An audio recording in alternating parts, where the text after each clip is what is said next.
présidente du CJD Tunisie, Wafa. Je ne sais jamais si je prononce bien. C'est excellent. C'est excellent, d'accord.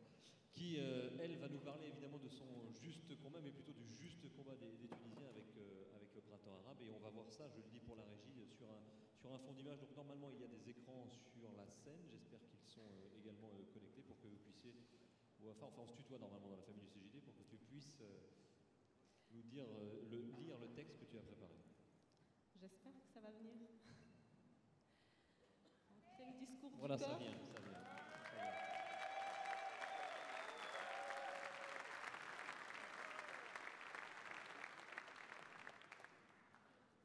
Je n'entends pas le son. Il arrive. Voilà. Il s'est immolé. Une nouvelle qui a fait le tour du monde en l'espace de quelques heures. Un acte qui a fait basculer le destin d'un pays, d'une région et surtout d'une génération. La dernière décennie du règne de Ben Ali a connu un étouffement et un mécontentement général dans toutes les couches sociales et dans tout le territoire. Certes à des degrés différents, entre critiques à voix basse, grève de la faim et émeutes, les réactions sont diverses et variées. Mais cette image qui nous a réunis dans la rue ce 14 janvier restera gravée dans ma mémoire à jamais. Ce matin-là, je me suis dirigée au centre-ville sans me poser de questions, inconsciente du danger ou consciente qu'une nouvelle page de l'histoire de mon pays s'écrit et que je me dois d'y participer. J'arrive devant le siège du ministère de l'Intérieur, une marée humaine. Jamais de ma vie je n'ai connu pareille sensation. La Tunisie parle enfin à voix haute. 6 lettres criées, hurlées, crachées par milliers envers Ben Ali et sa famille. Dégage. Un seul mot pour dire notre ras-le-bol.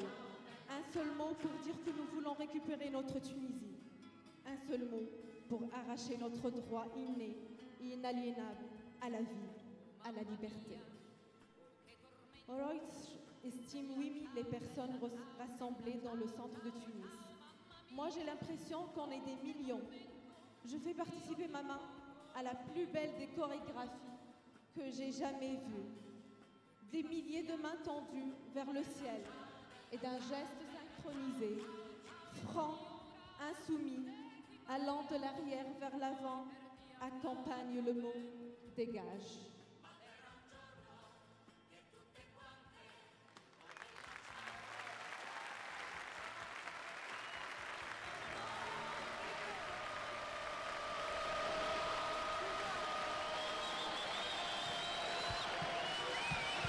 C'est pas fini.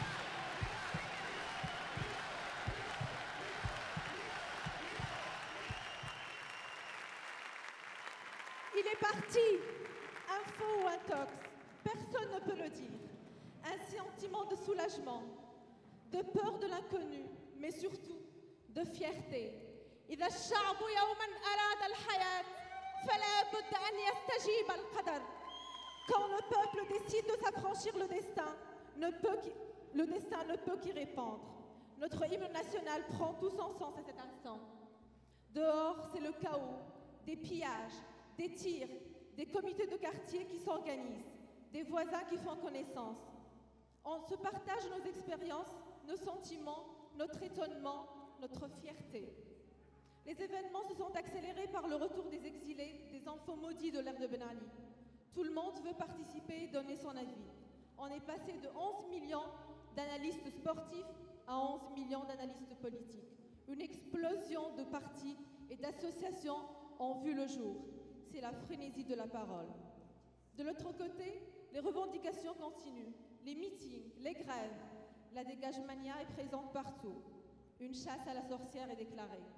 Désormais, il faut prouver son patriotisme, son identité arabo-musulmane. On est passé d'une révolution de désespoir et de soif de vivre à une bipolarisation de la société. Patriotique, traître, musulman, mécréant, riche, pauvre, nord, sud. Le 23 octobre 2011, enfin les élections.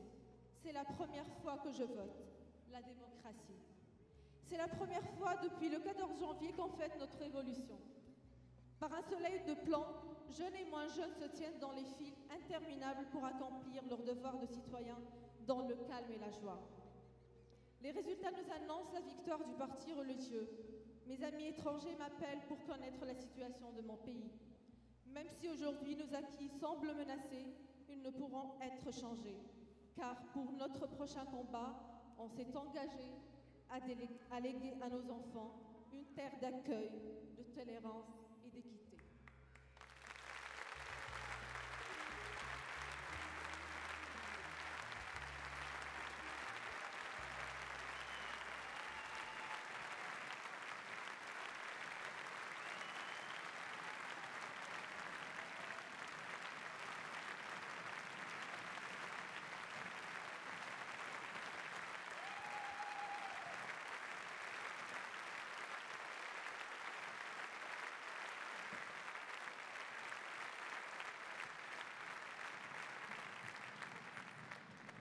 Je crois que l'émotion est bien passée.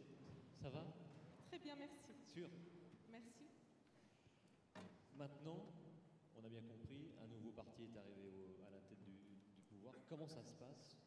Quel est le prochain combat que les Tunisiens et que toi, avec le CJD, tu as envie de mener? En tout cas, le CJD a toujours a mené plusieurs combats, entre autres garder notre Tunisie libre, unique et une économie équitable, responsable. Chaque citoyen tunisien a les mêmes droits dans chaque coin du pays. Donc, c'est-à-dire que ce n'est pas parce qu'on est riche ou pauvre qu'on n'a pas les mêmes droits.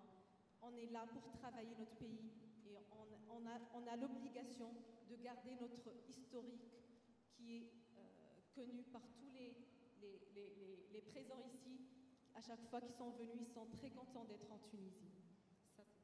Par rapport au monde de l'entreprise, la révolution n'a pas fait que du bien parce que, évidemment, dans la tête des Tunisiens, tous ceux qui réussissaient, qui étaient patrons, étaient plutôt proches du pouvoir et surtout de Madame Ben Ali. Donc, il y a de la reconstruction à faire. Il faut faire beaucoup de pédagogie. Tout à fait. En fait, pendant plus de 20 ans, le chef d'entreprise est considéré comme étant un voleur, quelqu'un d'inhumain, qui ne paye pas ses impôts, qui ne paye pas la sécurité sociale pour ses employés. Et donc cette image de chef d'entreprise est cassée et on a beaucoup de choses à faire dans ce sens. C'est de redonner au chef d'entreprise cette image de donneur d'emploi, de créateur de richesse et surtout de citoyen. Donc là, il y a du travail pour le CJD auprès de ses membres et puis auprès des autres. Tout à fait.